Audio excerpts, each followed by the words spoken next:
and welcome to Bannock. This week we are talking about park lore.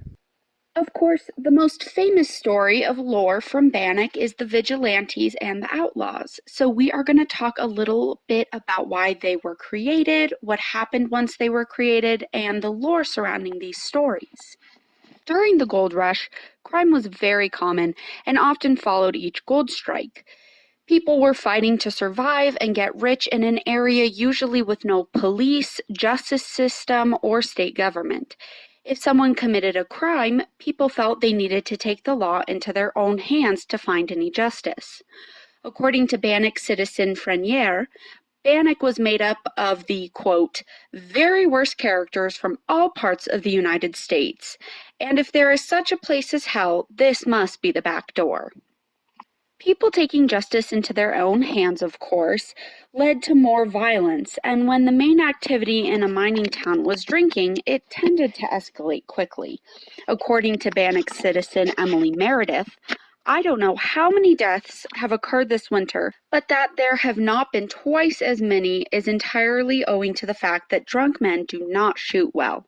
There are many times when it is really unsafe to go through the main street. The bullets whiz around so, and no one thinks of punishing a man for shooting another. April 30th, 1863. Sapp and Bainfield are an excellent example of the random violence.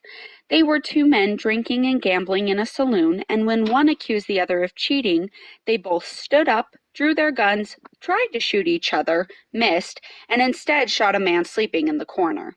Violence against Native Americans in the area was also very common. The nephew of Sacagawea, who often went by Snag, was actually killed and scalped by Stinson and Skinner, two Bannock citizens. The exact reason why is unknown. There are many other examples of crime during this time. There were many other murders of Indians in the Yankee Flats area. On January 13th of 1863, Reeves, Moore, and Mitchell attacked a group of Bannock Indians in that area. On January 14th of 1863, Sheriff Plummer killed a man named Jack Cleveland. He was acquitted, as it was eventually deemed self-defense. Plummer got into another scrape with a man named Crawford. According to the story, Crawford received incriminating information on Sheriff Plummer from Jack Cleveland before he died, and was apparently very scared that Plummer would kill him to keep his backstory a secret. So he decided to shoot Plummer in the back, but instead shot him in the right elbow, and the ball lodged in his wrist. There is a question at this point if Plummer could use either of his hands effectively. During this time, there was a system called a miners' court, which would basically take care of any quarrels or arguments between miners, and usually it was their claims that they were fighting about. But these often didn't resolve in any strict sentences, which is a reason why it is believed that the Vigilantes decided to form. This unchecked violence led to the creation of vigilante groups across the state. A chapter of vigilantes was formed here in Bannock to counteract the road agents, a group of highway robbers who had allegedly robbed and even killed people for their gold on the way out of Bannock. People were living in fear of losing their earnings or becoming the victim to a senseless crime. The vigilantes wanted to put a stop to this gang and find out who was behind it. The vigilantes began capturing known or suspected members of the road agents and eventually captured a man named Red Yeager. They convinced him to make a list naming all the members of the gang. He wrote his list and then named the leader behind the whole operation to be Sheriff Henry Plummer and his two sheriff's deputies, Ned Ray and Buck Stinson. With this accusation, the vigilantes set out to capture the accused men.